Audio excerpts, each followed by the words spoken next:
এক বড় কোম্পানি হঠাৎ লোকসানের মুখে। কর্মীরা দুপুরের লাঞ্চ শেষে ফিরে এসে অফিসের প্রবেশপথে দেখল একটি জরুরি নোটিশ। নোটিশে লেখা, কোম্পানির লোকসানের জন্য দায়ী ব্যক্তিটি গতকাল মারা গেছেন।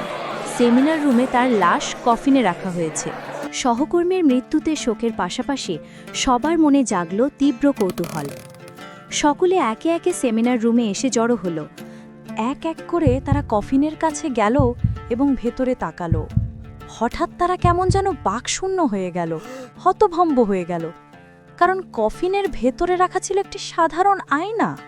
আয়নার পাশে একটি কাগজে লেখা ছিল, তোমার সাফল্যের পথে বাধা দিতে সক্ষম গোটা পৃথিবীতে শুধুমাত্র একজনই আছে, আর সে হচ্ছ তুমি নিজে।